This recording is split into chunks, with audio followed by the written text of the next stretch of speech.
Hello everybody, Navy Vet 76 here out to the range with a model 1897 Remington Rolling Block. 7mm, not sure which country of origin it is, as there's no arsenal marks on it anywhere.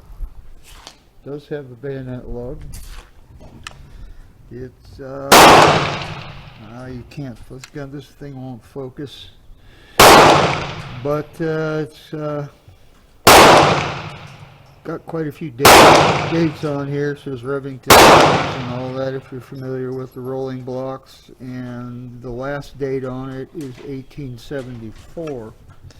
Now the way to tell a model 1897 is it has an extra screw up here. If you look at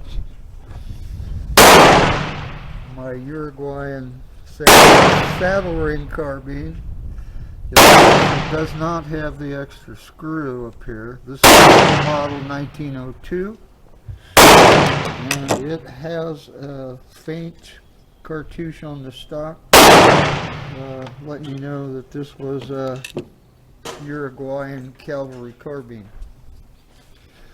I was going to put it on the lead sled, this particular rifle, and do some pressure testing, but they won't allow that, so I'm going to use a lighter load, and we're going to shoot it 100 yards and see how we do. Okay, my load data is showing that I'm using 31 grains of IMR 4320. We're going to do a couple shots with the chronograph and see how it does in the long rifle. This particular load, I have not shot the long rifle. These were shot in the carbine. I have two carbines. So we're going to see how they do in the carbine.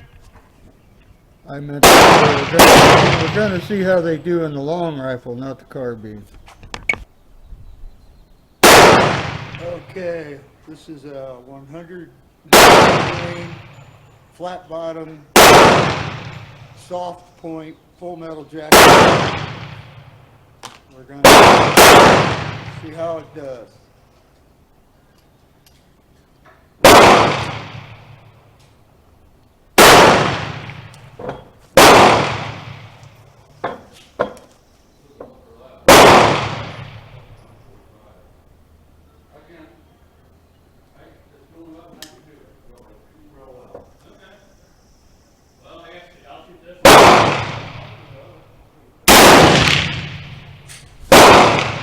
Four 472 feet per second. It should be split at the top here. It's like half of the dot on top of the level here, half of it on the app. Feels like a mile. Case looks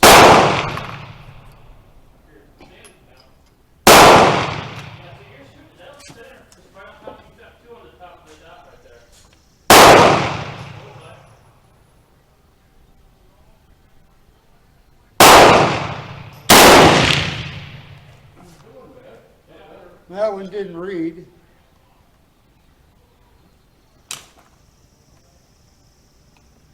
Okay.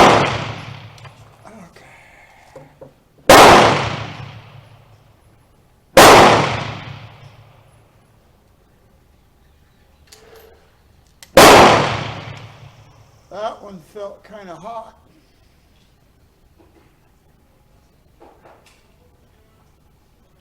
A little too hot for this gun.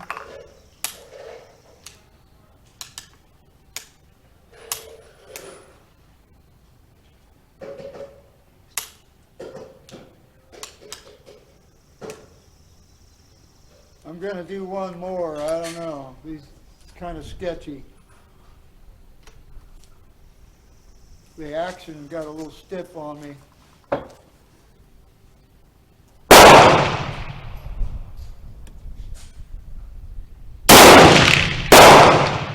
26.71. That one was pretty good. That last one was over, but almost like a double load or something.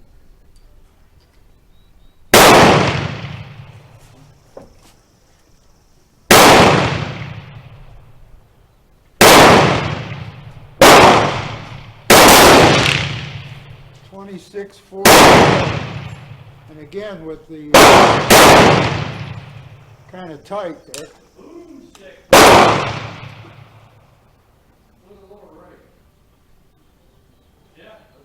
Split the neck.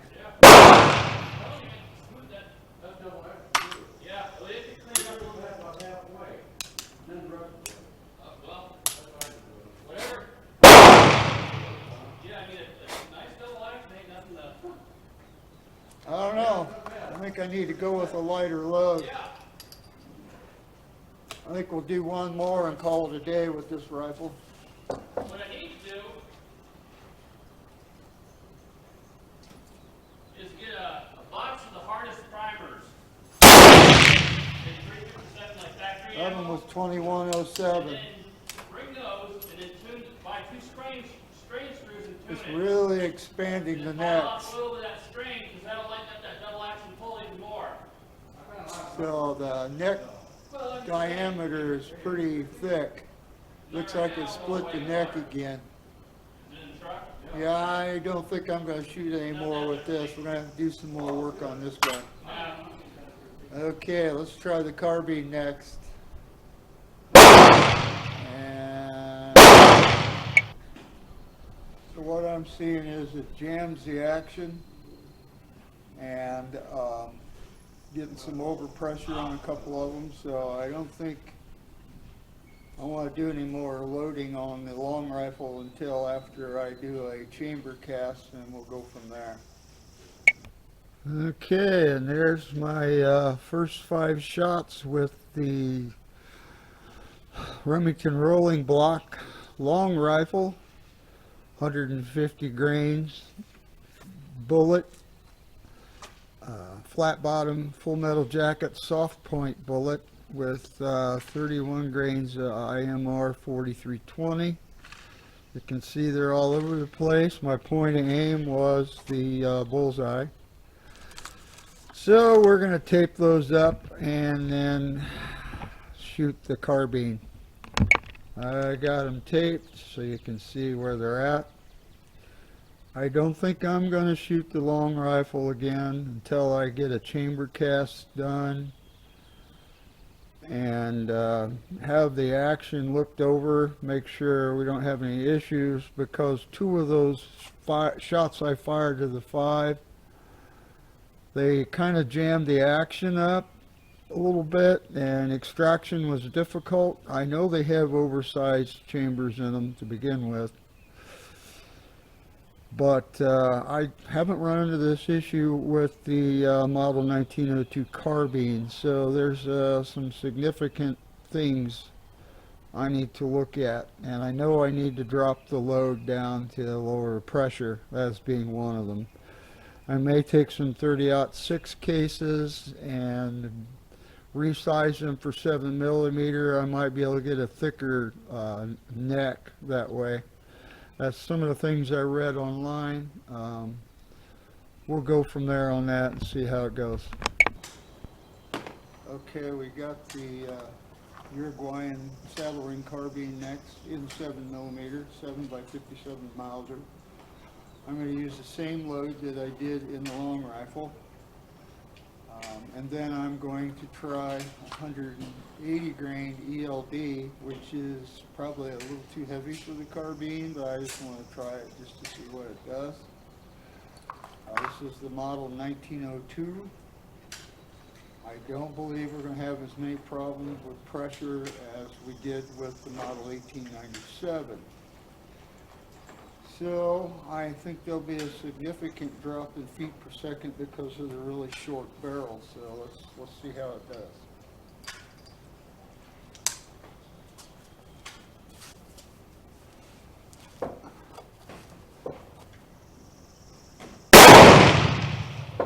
Oh.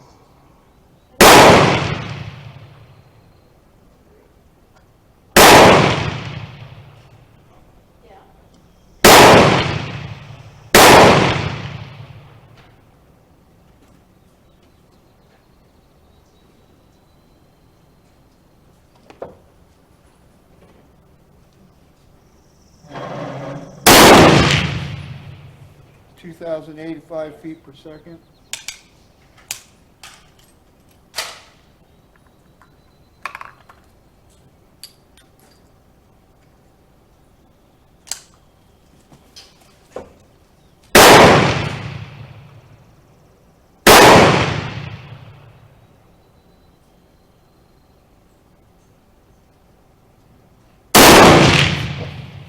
$18.09. What's that?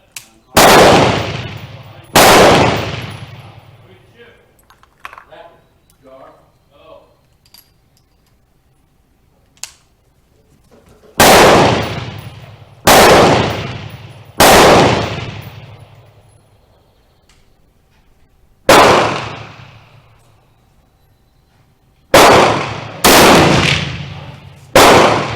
$19.09. Not right now. Oh, baby. $18.29.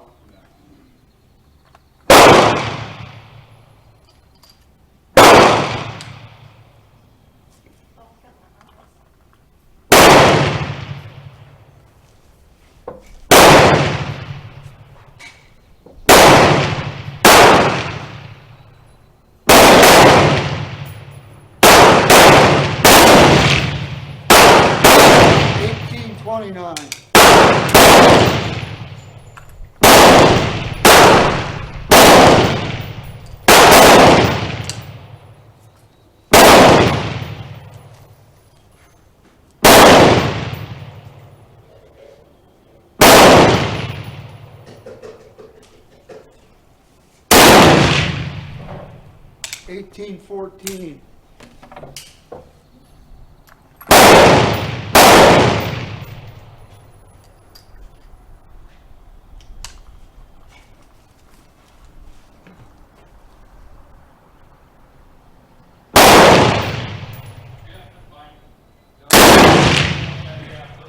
$18.90.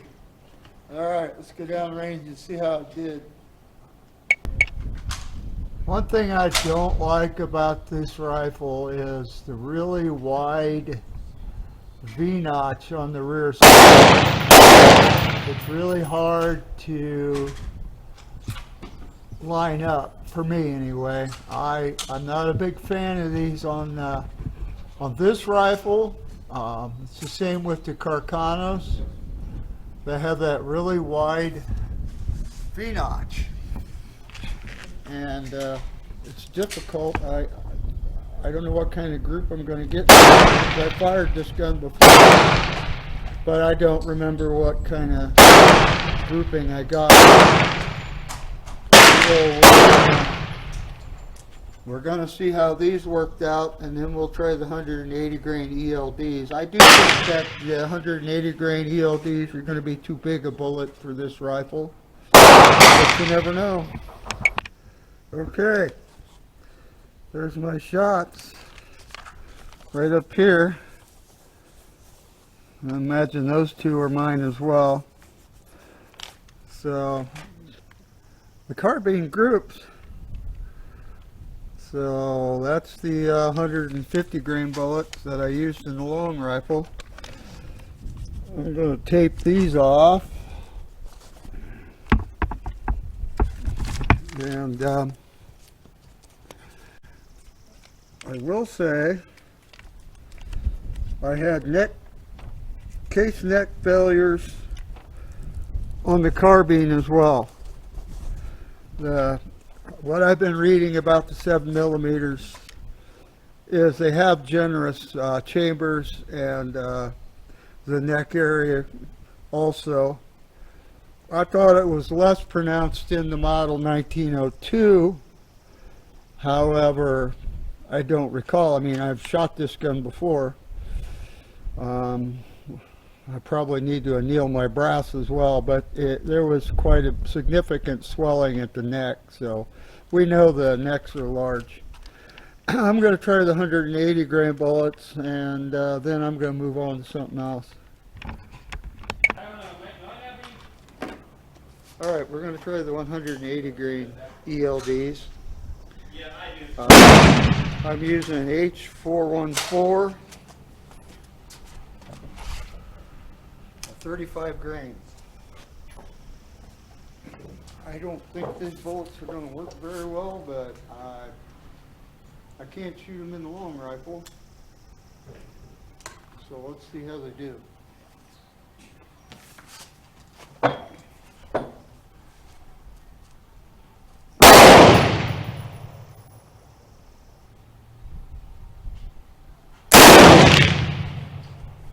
.2118.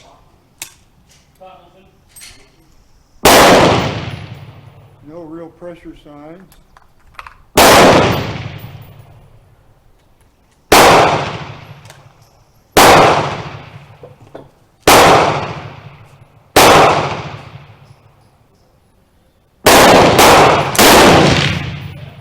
.2216. No issue with the neck.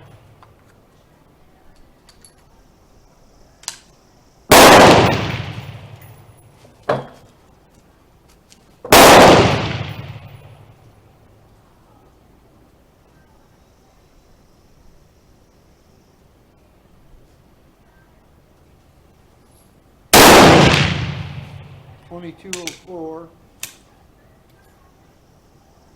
This one had a little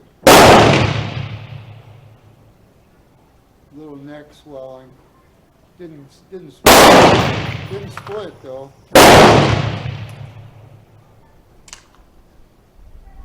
It's got a really strong trigger pull on it. Very heavy trigger pull.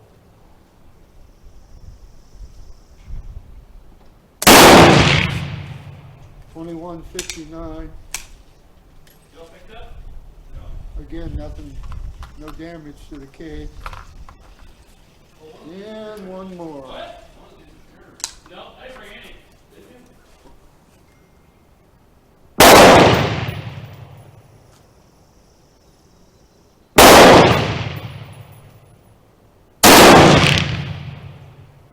you? Ooh, that one was fast. 2372. Still looks okay. All right, let's go down range and see how we did. Well, I am pleasantly surprised. I did not think the 180 grain ELDs would work in that carbine. And that's a very acceptable group for that old rolling block. I think we'll just stick with the 180 grain ELDs. However, I'm going to have to do some chamber casts, like I said before, and make up some cases with thicker necks on them so we can eliminate some of the case neck failures. As you know, my point of aim obviously was down here at this. I was aiming right here at the 6 o'clock on the black dot. And the minimum distance on these rifles, I'm not sure what it is, but it's either 200 or 300 meters. And so that's consistent with the way the rifle was designed. So I wish I'd been able to use these bullets in the long rifle, but I feel it's too dangerous. And I may have that gun taken to the gunsmith and have the action gone over and make sure everything's okay. I know I'm going to do some more work on making cases that are better suited for the generous chambers in both of these rifles.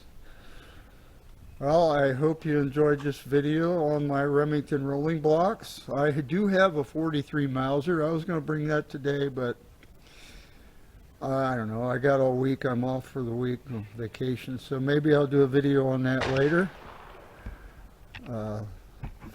Did I say 43 Mauser? I meant to say 43 Spanish. Remington Rolling Block, and it's a lot of fun to shoot as well. I will be doing a video on that, but not today.